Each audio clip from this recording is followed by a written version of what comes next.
Halo sahabat CKTV, kembali bersama saya Cakra di channel CKTV. Sahabat CKTV semuanya, kali ini saya akan memberikan informasi kepada sahabat semua yang dari kemarin menanyakan kok kenapa PKH saya tidak cair ya. Kenapa PKH saya kok tahun kemarin keluar kok sekarang enggak. Nah, kali ini saya akan memberikan informasi kepada sahabat semuanya kenapa PKH ataupun PPNT atau bansos sahabat tidak cair, apakah ada kendala apa. Nah, saya akan berikan beberapa penyebab kenapa PKH ataupun bansos sahabat tidak cair ya. Ini yang pertama adalah data nomor induk kependudukan atau NIK, nomor kartu keluarga atau KK tidak valid di Dukcapil. Yang pertama tadi ya. Jadi data NIK atau data nomor KK itu harus valid ya sahabat. Kemudian data yang diberikan kepada Kemensos dan Dukcapil tidak valid, maka data KPM tidak bisa divalidasi. Ya, gimana mau validasi ketika NIK-nya tidak valid ya. Jadi yang pertama adalah NIK sahabat itu harus valid ya, agar bisa divalidasi di Dukcapil dan juga kemudian diteruskan ke dinas sosial seperti itu.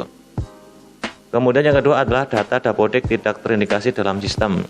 Ini adalah data pokok pendidikan tidak terindikasi dalam sistem, yaitu apabila dalam satu keluarga itu ada komponen yang sekolah ya, baik itu di SD, SMP ataupun SMA ya.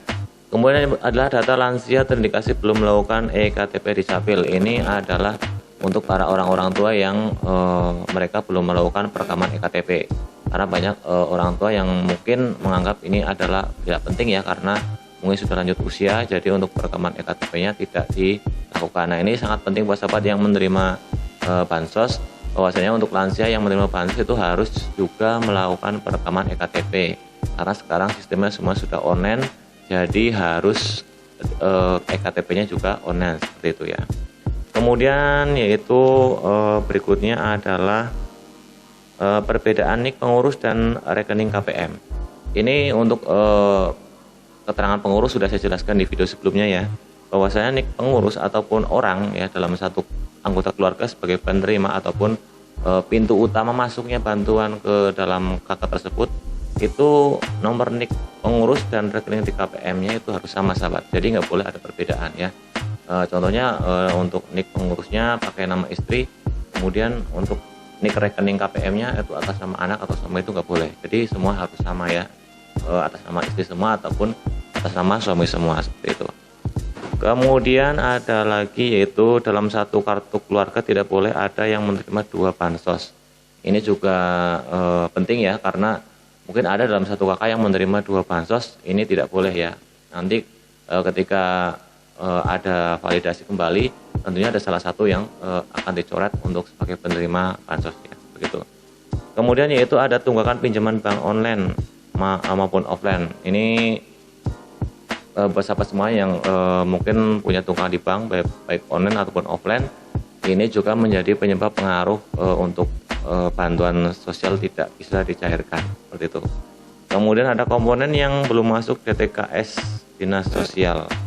Ini untuk komponen-komponen dalam satu keluarga yang mungkin belum update ya, jadi masih ada yang belum masuk ke DTKS dinas sosial. Ini menjadi penyebabnya juga ya, jadi harus sahabat harus update ke pendamping menjelaskan bahwasanya ada komponen dalam satu kakak yang perlu ditambahkan seperti itu. Kemudian yaitu ada komponen sekolah yang menerima bantuan dana sosial sudah berusia 20 tahun ke atas. Ini untuk anak-anak di dalam satu kakak tersebut itu yang dulunya menerima bantuan sosial kemudian tidak menerima lagi, mungkin dia sudah berusia 20 tahun ke atas, jadi sudah tidak bisa menerima bansos ya.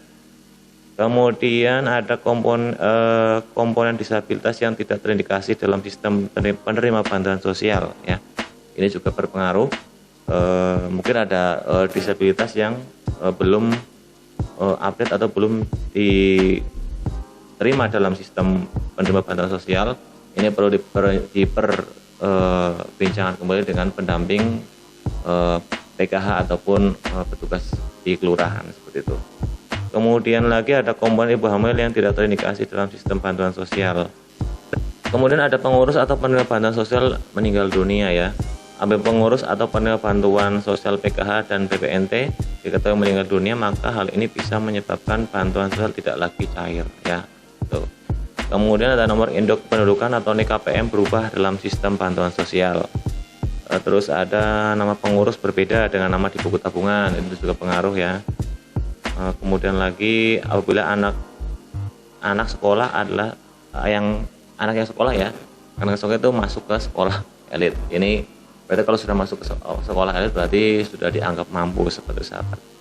Kemudian terdapat status sosial pekerjaan yang mumpuni dalam kartu keluarga.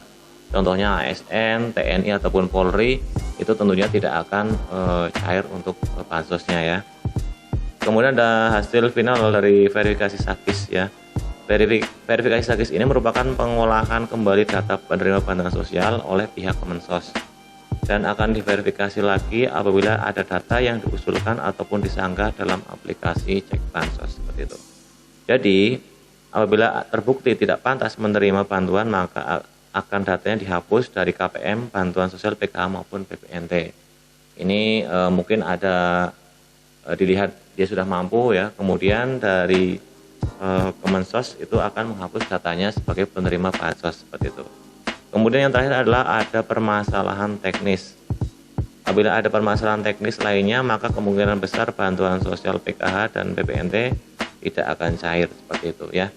Jadi buat sahabat semuanya, selama ini BPNT ataupun PKH-nya tidak cair, mungkin ada salah satu tadi yang sudah sebutkan menjadi penyebab tidak cairnya bantuan sahabat seperti itu. Jadi silakan dicek apakah tadi yang sebagai penyebabnya itu ada dalam permasalahan yang dialami tidak cairnya bantuan sosial di teman-teman semuanya.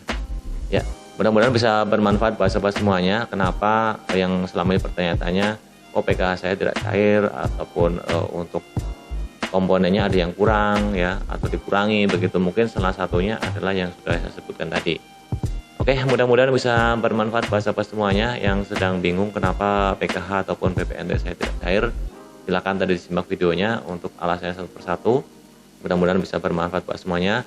Jangan lupa yang baru bergabung bersama channel CK TV, dukung terus channel ini agar terus bisa berkembang dan bisa memberikan manfaat buat sahabat semuanya. Sampai jumpa di video berikutnya. Salam CK TV.